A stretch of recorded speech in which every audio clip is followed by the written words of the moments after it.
Hey, what's up everybody? Gene back here for Kiko Dent Repair. We are doing a live stream to Facebook, a little bit more low tech this week than last with all of the schools and everybody using Zoom. There are problems with everything coming in that's not actual Facebook Live. So we are going live just on Facebook. It is me and you. Brock with Kiko is monitoring the comments. If you've got a question, throw it in there and he'll shoot it to me over on Messenger and I will do my best to answer. So today we're going to talk all about Lighting 101. We did a long stream. Hey Mark, how are you? We did a live stream last week, sort of going over tools and doing some demo pulls and everything like that. And it really showed just how important lighting is. Let me turn this off.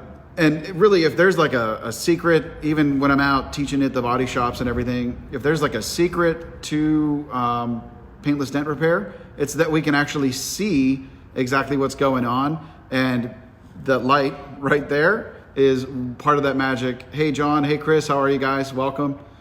So today we're going for about 30 minutes and I'm going to teach you exactly how a PDR technician reads the light, just how simple it is. Hey, Kenny. And then before we wrap up, I'm going to show you the one little trick that I learned to practice with reading the light that lets me place a glue tab perfect every single time. Even almost 18 years into the business, like when I get to my first tail car of the year, I struggle a little bit to be perfect. And this one little tip that I'm going to share at the end of the video does everything for you. Hey, there we go. Brock is in now. So if you've got comments, hit Brock up and he'll shoot them over to me and I will answer them. So let's talk the Ginger Ninja, right? You guys missed my April Fools. Everybody thought I shaved to just a mustache. Blake, the beard is intact, buddy. We're good. So Lighting 101. We can't do multiple cameras today, so bear with me and we'll get it all set up. We've got two rules that always have to happen when we are talking about lighting. So the first, in fact, I'm going to turn the light off here so we can see a little bit better. And then let's see if we can get that to zoom in. So our two rules that are absolute must-dos for when you have a light is first, the light has to be parallel to your surface. So right now, this hood's about at that angle and we're good. If we were to move up to the front of the hood, where it starts to dip off here, we would adjust the light to, again, be parallel to our surface. So that's rule number one. Your light always needs to be absolutely parallel to your surface.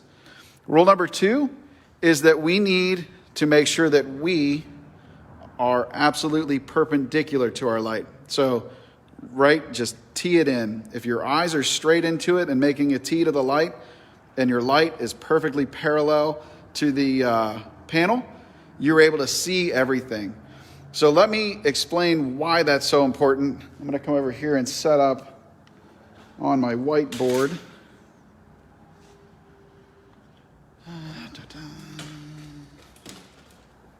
Get you clipped in here so I'm not shaking so much. There we go.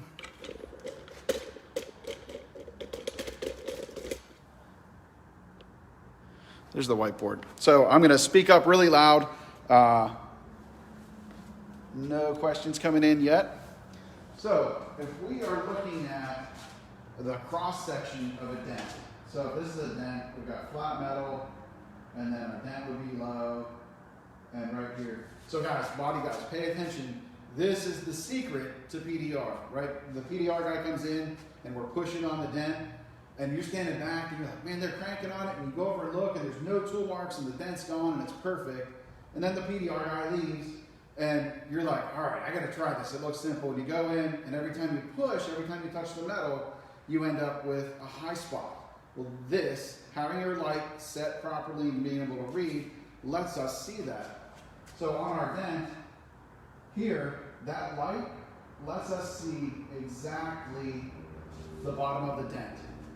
Not the sides, not like kind of, the bottom of the dent, but it defines, and we'll show you in a minute, the absolute bottom of the dent. So whether we are pushing on this with a tool, or we are putting a glue tab in here and pulling straight up, we can exert a ton of force to move that, and it comes straight up, and this metal is super stiff, so it comes straight out. As soon as you miss at all, and you come into the sides, the metal is super soft. So when you're like, man, every time I touch the panel, I'm making a high spot, or every time I pull with my glue tab, it pulls it to one side or the other, you're getting into this softer metal on the sides, thus making your mistakes. So with our light, we're able to identify everything right there. So keep that cross section in your head. And also, right, if I pop this off and do the exact same thing with a high spot, which is nothing but a dent from the other side, the same thing applies. We need to be able to identify the exact top of the high spot so we can knock it down. Anytime you miss with a knockdown and hit anything on the side with that same amount of force, you're going to put small dents and dings in it. So let me bring you over here and show you live on the hood exactly what I'm talking about.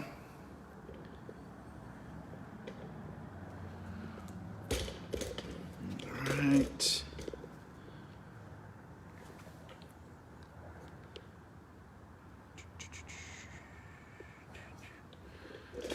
All right, so you guys should be able to see.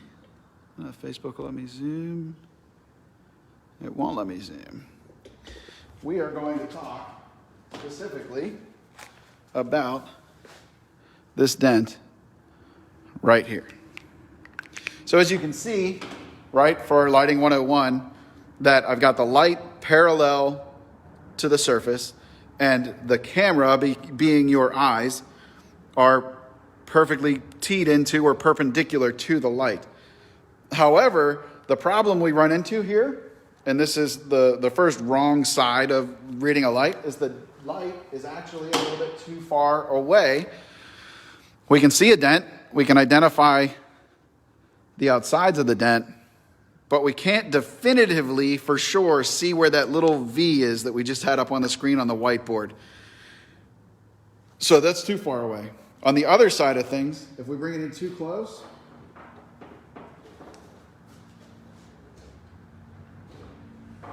like this, and really flood the dent. Let me make sure that's showing up right for you guys.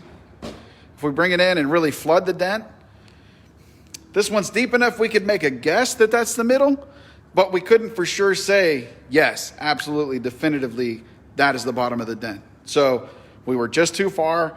Now we're a little bit too close, and we're sort of flooding the dent out, and we can no longer see the outside edges of the dent. Somewhere in the middle is where it is just right. So that's going to look something more like this.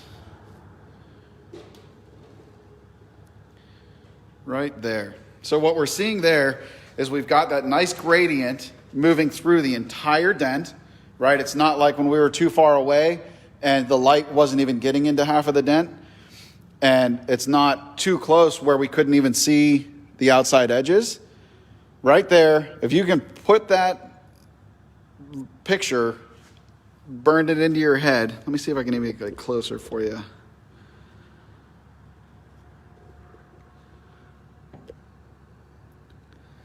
Get it nice and big on screen. See that nice light to dark transition? Let me grab a knockdown and point at it for you.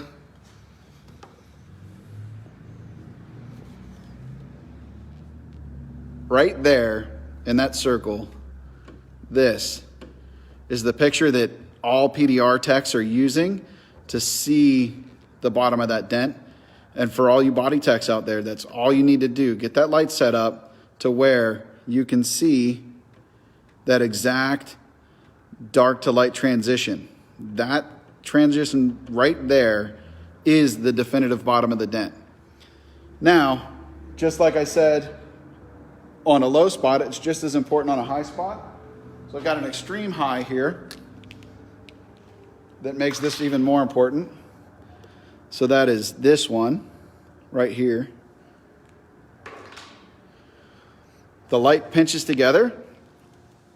And see how that dark line is staying up on top of the high spot? And you've got the bright that comes up, and then your black and white right here. Or we come this way, black and white right here. That, and again, this is an extreme high spot, that identifies or shows us that this line right here is exactly where we can knock down without making dents. So give me a second here. I'm going to set the tripod up and see if I can't demonstrate real close. In fact, I was testing it earlier. See that little dent right there? That is where I intentionally missed that high spot, and it dented super easy. So let me set this tripod up here. Get you going.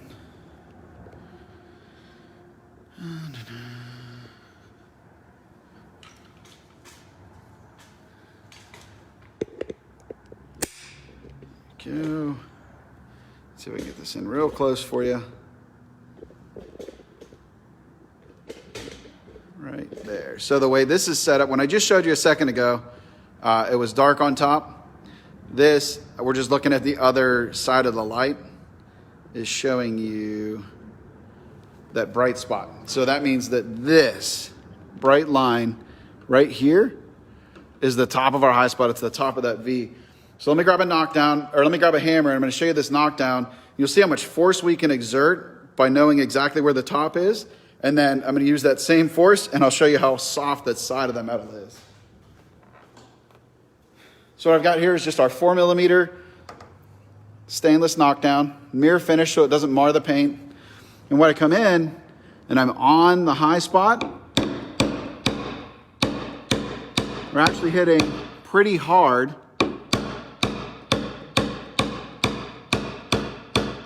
And all we're doing is knocking the high spot down. We're not making dents. Now, if I miss or come off the side of the high spot, so here's the high, and like this is right next to the high. Let me do that same impact. So here, we're just knocking it down, and as soon as I do here, see how that's wanting to dent? That's the exact same thing that happens when you're pushing or pulling and you miss on that side of that soft metal. It wants to dent or move sideways. So right there is what we're looking for. So you can see how quickly, if we're making guesses and missing that high spot, how things can get ugly in a hurry. If we're taking time and setting up the light, and we're able to knock down on what is the known high spot or pull what's on the known low spot, that's where the magic happens. Now, PDR techs know this sort of inherently. Body techs, my favorite thing to do, if we were live, I would grab somebody out of the audience and have them come up and do this. You know, insurance adjusters do it. The guys writing the estimates do it all the time. That's looking at your damage without a light. So you can see we've got my marker. We've got this nice dent right here. See that? And everybody will walk up real quick and they go, yep, that's the outside of the dent. And that's all they're looking at. The light, and it works so much better in person and on a person. But let me show you what happens when we come into the light and then use this proper reflection to identify where we're at. And we can actually see that this little 1.5 or 2 inch dent, so we can get that exposure down for you, is actually twice the size that you sort of see. And actually, I think I even missed it. Yeah, there. Even a little bit more, all the way out to here. So when we're selling, here, let me get turned around again. So the reason that's so important is every body shop I've been to, you know, like they hold up their hand and they're like, well, this is so many hours. And every PDR tech that we teach, like we teach them to write by the inch. So really it's no different. These are inches or inches or inches. Taking the time to set up your light and read the dent will actually make you more money faster than any of the tools that you've got in your kit, right? Make your money with your marker, with documenting out your damage, and that is where the light can get you. I even see body men do it all the time. No, look, it's a 2 inch dent. No, it's actually a 4 or 5 inch dent. That makes a huge difference no matter how you're writing it. So my comments stopped coming through. Do we have any questions on reading the light or anything like that? I can see we've got 229 people in here. That is awesome. Benjamin, oh, that's awesome. Great. It literally does open up your eyes. Hey, Charles, how are you? It lets you see everything you need to see. There is no question, right? Let me flip around here. Like just looking at this hood, if we turn the light off, and this is a practice hood, training hood we've got here, right? If we take this off and you look at that hood, with a naked reflection or a natural reflection, it doesn't look that bad, right? We're not seeing a whole lot on there. However, when we turn a light onto it, man, we start looking at it. There's a dent there. There's a dent there. Some bad damage here. Yeah, so Brock made the comment, you can't fix what you can't see. Another one here. If we still have Blake on here, Blake gave some great descriptions of the difference between reading metal with your reading bare metal versus keeping the paint on. So look at all this damage you can see all over the place by having proper lighting on it. Right, it is a little weird, Jamie. So body techs, you guys are all used to, and I sometimes wish I had body man hands, right? You go like this and you're like, oh, I do feel that. I can't feel it. Like I don't have that feeling in my hands. And as you get older and do more and more damage to your hands with vibrations, like you don't feel as well either. The light and keeping that glossy paint on there longer lets you see everything. It lets you write better estimates. It lets you make better repairs. Benjamin asked, are there any advantages for a new user to use a striped light? So I do not have my striped light here with me. Excuse me. It purely comes down to personal preference. That's all it comes down to. If lines make more sense in your head, try lines. And really to create lines even on our light, just the most important thing is to put your stripes equal distant apart. So I would use a 1/4 inch stripe every other 1/4 inch. And if you stripe the light, you could even stripe half and test it back and forth. So Brock asked the question, when is it ideal to use cool light or cool colors versus warm colors? So first, what he's talking about is this is our cool white, and that's our warm light. So it's a lot more yellow. Again, this is a personal preference. So for myself, I like the cool white on almost all colors except for bright silvers and whites. And that's where I do like to switch to the warmer color. Totally personal preference. And you can also, I know quite a few guys that actually like this cool warm combo. So it's cool warm, and that gives you an even different look on the panel. It does give you a really nice fade or fog or shadow in the middle to work with.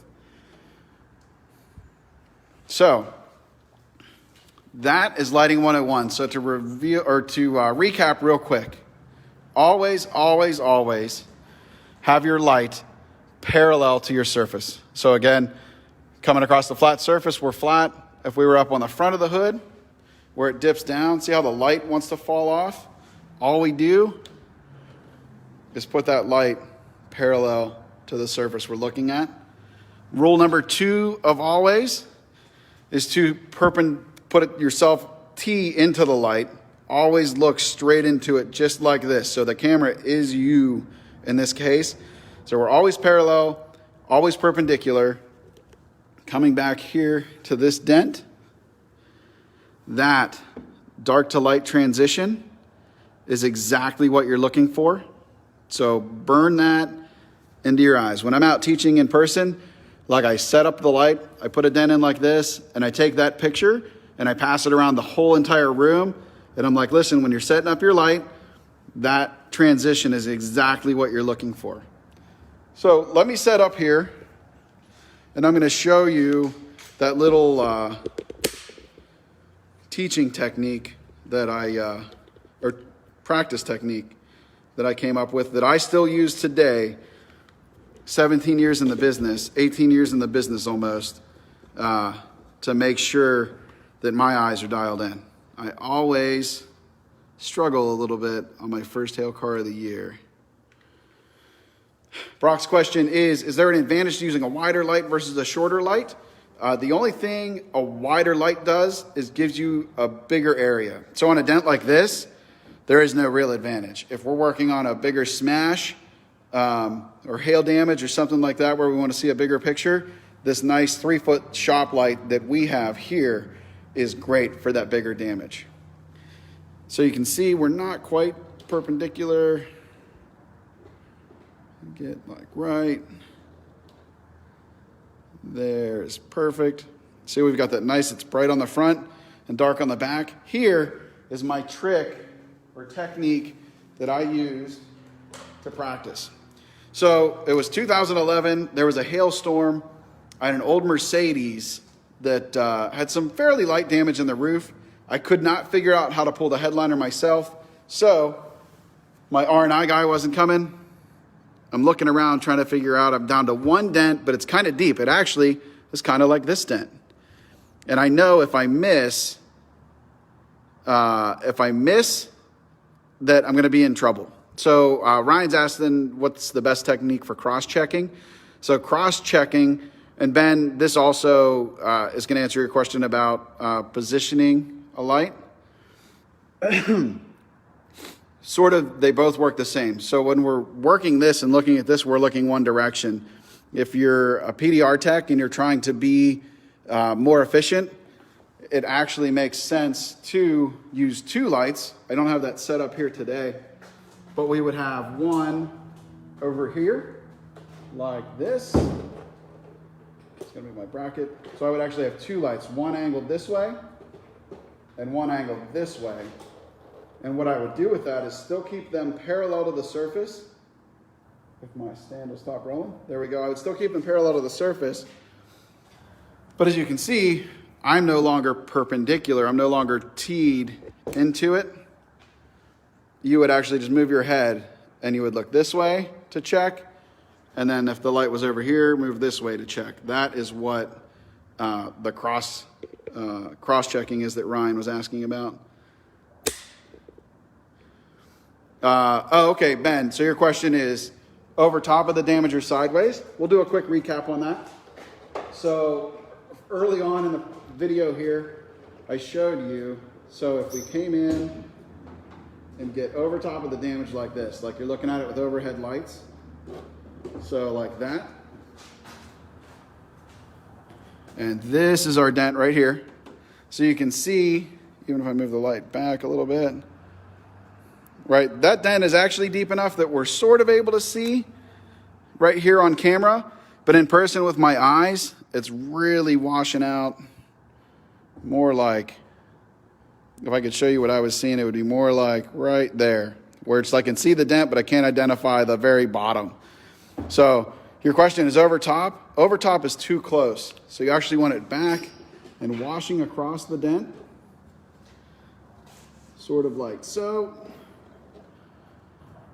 And again, your light parallel, your eyes perpendicular, and what we're looking for is that nice dark to light transition. So your light back here and dark back here. Dark room or a well-lit room, I would rather be a little bit on the dark side, Ryan. When we get into a shop that's actually a little bit too bright with overhead, it sort of washes this reflection out. So back to my quick tip to practice. Like if you spend 5 minutes a day doing this, you'll be an expert at placing glue tabs faster than you know what hit you. So all you need is a Sharpie. So the way I came about this is I was trying to make that dent perfect, trying to make a perfect pull. And I had noticed that I always sort of missed like one way or the other, and I never got that perfect pull. When I looked over and I saw that Sharpie on my cart, right, I know what it looks like with a cap off, and I sort of went like, man, that really kind of feels just like holding a glue tab, right? Like it's almost identical. So instead of coming in and freaking out about what to do, like now I've got a Sharpie. So to show you what it looks like without a Sharpie, and I see it all the time with guys, we get a nice little bead of glue here. Get that wipes off. Get a nice little bead of glue, like that. And then you're coming in to put it on the dent, and then you start second guessing yourself, and you're like, oh, I don't know, is it here? Is it? And then see how that glue is already starting to drip a little bit? And oh man, and then everybody freaks out. I'm not going to put it in the dent and screw it up. And they go, okay, right there's good. And they just slam it down sort of haphazardly. That's like the last thing you want to do is be haphazard. If you go back and watch the beginning of the video when I'm talking about knowing the exact bottom, that is definitely not a good way to do it. But you're glued it up and you're sort of panicking and you guess and you're like, oh, here, and you slam it down. I couldn't do that. I didn't want to do that. That's where the Sharpie came into play, right? Again, remember, we're practicing glue pulling, so don't hold it like a pencil. Hold it like a glue tab, like this. Now, I'm able to come in, get my eyes nice and straight to the light. My light's perpendicular to the panel. I've got that great light to dark transition, holding it like a tab, and then I can come in and I can see, and then I'll mess it up intentionally the first time, right? Like I always tended to miss back. About one tab width back is where I missed. Let me see if I can dial that exposure down a little bit. So that dot is right there. And I'm like, man, no big deal with a Sharpie. If that would have been a glue tab and I pulled, we would have pulled the whole side of the dent over. So to practice, 99% alcohol is actually the solvent for Sharpie. So you just wipe it off and go at it again, right? So come in, holding it like a glue tab, get your light set up, get your eyes right, take your time, and visualize left and right and hit that transition exactly dark to light, front to back, so that's perfect. So I practiced for like a half an hour before I made the pull on that Mercedes when I was trying to not wait 3 hours for my R&I guy to show up. If you practice that, right, 5 minutes a day, grab your Sharpie, come in, light to dark, and dot it. Perfect. When you can come up and you're on autopilot and you're just dropping it right in the middle, you know you're set. You're ready to go. Let me show you what that does with perfect tab placement and why being able to see that and practice that is so important. You saw how the glue wants to run to the side if we wait too long. Let me dig my tab out here. So first, I want to show you a little tab trick. So we're going to go ahead and get our dot of glue on there. Hi, John Field. Hi, Ryan Brenton. Thanks for coming on today. So I've got my dot of glue on. It is extra stringy today because we're doing a video, I'm sure. So when you've got your glue on, and I'm really going to accentuate this, and I'm not going to make a pull. So if we let it hang upside down for just a second, do you see how, come on, focus. See how it actually creates a little drip right there. So what you can do is, let me get over here on the side. Again, this is way too long. This is simply for demonstrating. You can actually come down and just touch the panel with that glue and see if you're in the middle of the dent. So in real time, here we'll just take that off. Let me show you more in real time, but I'm still not going to go in the dent.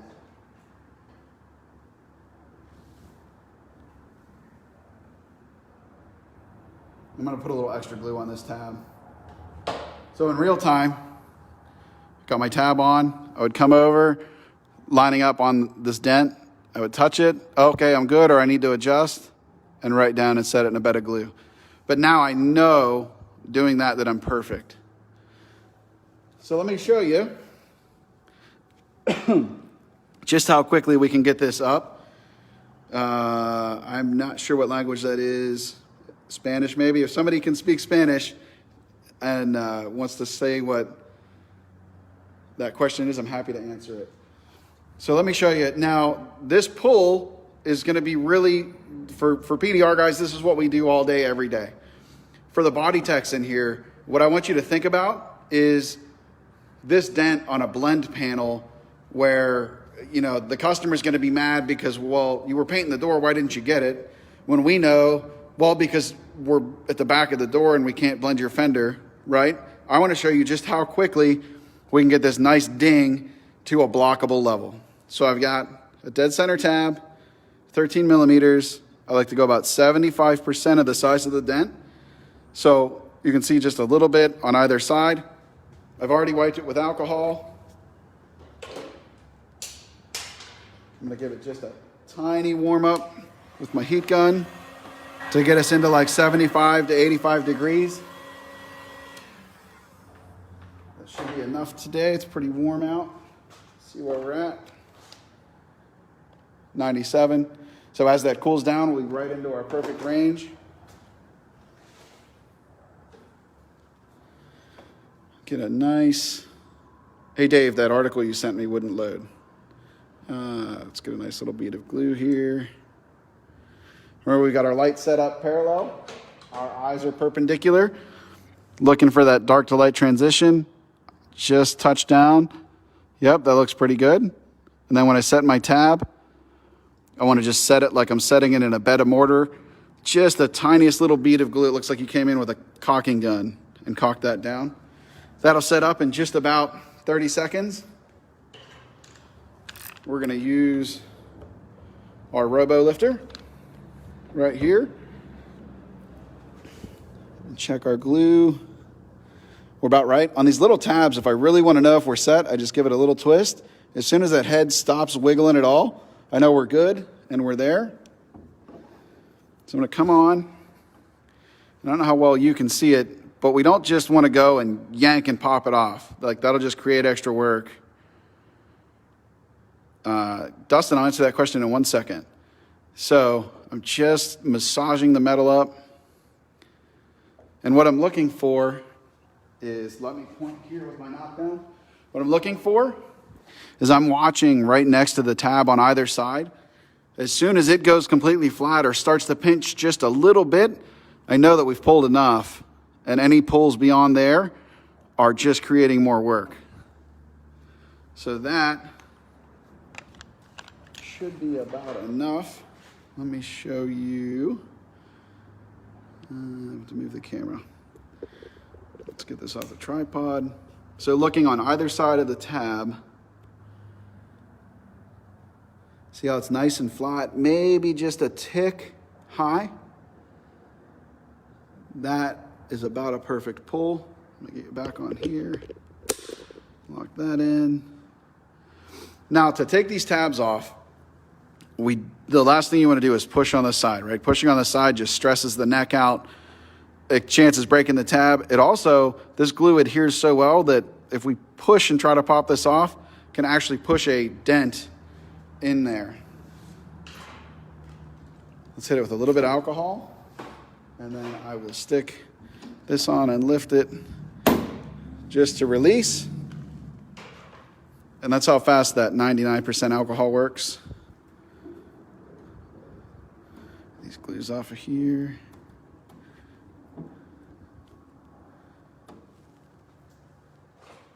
Let me answer a couple of questions here. So Dustin asked, can we leave the dot on from the Sharpie? Why or why not? Yeah, Dustin, you actually can leave the dot on. So that's like one of my super secret tips to new glue pullers. Whenever you're worried about a real mission critical pull, right? I will come in and find that spot and put a little dot in it and know that I'm perfect and check up and down with my lights. And then I know I'm good. That one little dot will not hurt your adhesion at all. So you can leave it on. We also actually teach that technique for placing the crease killer crease tabs.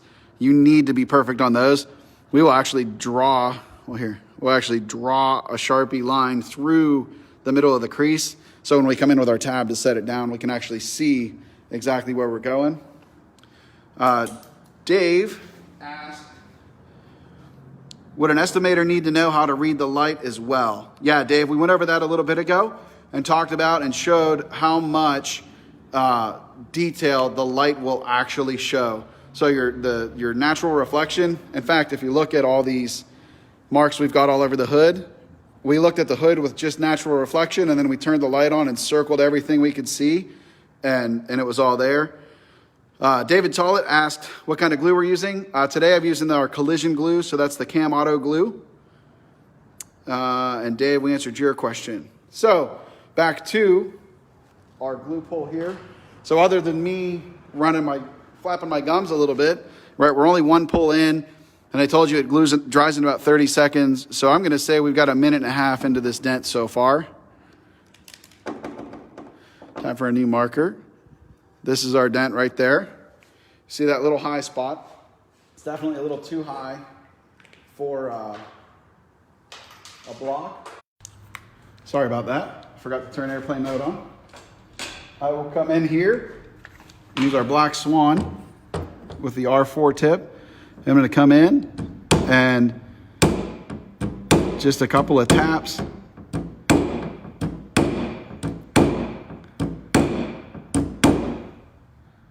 And that is a super soft low. I'm not going to pull that anymore. I would tell you that having been to tons of body shops and showing that, by this point, let me get this turned up, they are definitely saying, nope, that's going to block out. If it's not going to block out, like it's going to block and prime away. So no filler at all. Let's get turned around here. So guys, there it is. That is, we're just over our 30-minute mark. I want to get you back to your Friday. I want to get back to my Friday. Brock put up, so we've got kikotabs.com/blogs. That'll get you in for all of our FAQs.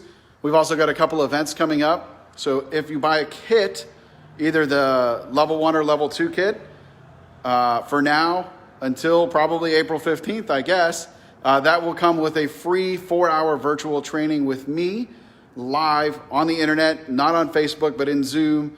And that's a free 4-hour virtual training. Brock has links to talk to him about tools if you have any questions there. And I have a 2-hour GPR 101 virtual training coming up next Friday, the 10th at 9 a.m. Eastern. That's $200, but 100 of that comes right back to you in store credit at kikotabs.com. So I think we got all the questions. John, thank you for watching. Thank all of you for watching.